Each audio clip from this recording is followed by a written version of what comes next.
അത്തം 10 തിരുവോണം. അപ്പം തിരുവോണ ദിനത്തിൽ ഞാൻ പൂക്കളം ഒരുക്കുന്ന തിരക്കിലാണ്. അപ്പോൾ ഞാൻ ഇത് ചെയ്തേക്കുന്നത് എങ്ങനെയാണെന്ന് വെച്ച് കഴിഞ്ഞാൽ, നമ്മുടെ വീടിൻ്റെ പണിയൊക്കെ നടക്കുന്ന കാരണം എംസാൻഡ് ഉണ്ടായിരുന്നു. അപ്പോൾ എംസാൻഡ് ഇട്ട് ഞാൻ കട്ടിക്ക് എംസാൻഡ് ഇട്ടിട്ട് അതിലൊരു റൗണ്ടൊക്കെ ആക്കിയിട്ട് വരച്ചിട്ടാണ് ഇടുന്നത്. അപ്പോൾ അതുകൊണ്ട് തന്നെ ഈ പൂവൊക്കെ ഫ്രഷ് ആയിട്ടിരുന്നോളും.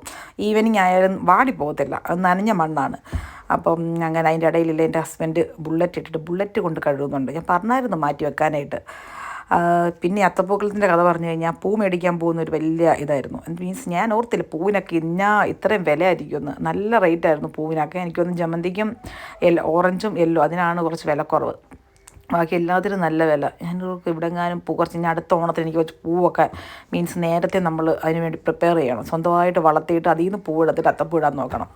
എനിക്ക് ഗൈസ് ഇഷ്ടപ്പെട്ടത് എങ്ങനെയാണെന്ന് വെച്ച് കഴിഞ്ഞാൽ, ഇതിൽ നമ്മൾ ആദ്യം ഇട്ടേക്കുന്നില്ലേ റെഡും വൈറ്റും ഗ്രീനും കോമ്പിനേഷൻ, അത് അടിപൊളിയാണ്. അതെനിക്ക് നല്ലതായിട്ട് തോന്നി.